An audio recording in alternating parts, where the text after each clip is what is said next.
Один из китайских дипломатов выступил в защиту лагерей, расположенных в Восточном Туркестане, и заявил, что если человек не говорит на китайском, то ни о каких правах не может быть и речи. Дипломат подчеркнул, что бывшими узниками, которые так или иначе давали свидетельские показания о лагерях, манипулируют антикитайские силы. Китайский медиапортал Global Times опубликовал репортаж под заголовком «Генеральный консул Китая осветил истинное положение Синьцзяня». Посол Китая в Казахстане Джанг Вэй заявил, что в Восточном Туркестане нет никаких концентрационных лагерей или же гулагов. По его словам, имеются лишь школы профессиональной подготовки. Джанг Вэй завершил свою речь следующими словами: «Я бы хотел сказать тем, кто выступает в защиту прав человека: если вы не можете говорить на официальном языке своей страны, то о каких правах может идти?» Центральное разведывательное управление США обвинило корпорацию Huawei в получении финансовой помощи от китайской разведки. В официальном докладе ЦРУ указывается, что поддержку корпорации оказывал секретный отдел Народной освободительной армии, Совета национальной безопасности и китайской разведки. США пытается остановить экспансию технологий китайского производства на территории своих союзников. В информационном центре Восточного Туркестана прошла конференция на тему «Кризис в Восточном Туркестане».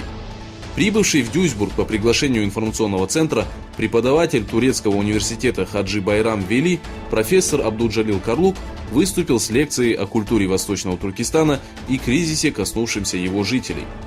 На конференции присутствовали главы общественных организаций Германии, а также активисты из Бельгии и Нидерландов. В поселке Нигомба и Батикалоя, расположенных в столице Шри-Ланки, в 8:45 по местному времени произошел теракт, целью которого стало 3 церкви и 3 отеля. Погибло по меньшей мере 207 и ранено 500 человек. По всей стране объявлен комендантский час.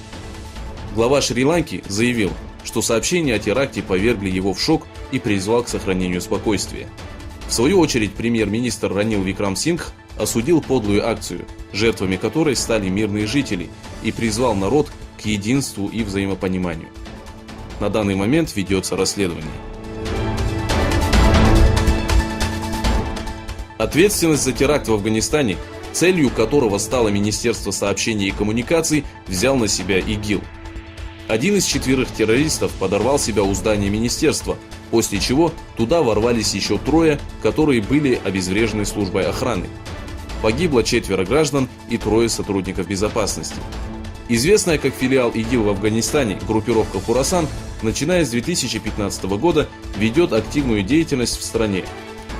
Помимо мирных жителей, целью терактов и нападений становятся Талибан, афганские и американские военные.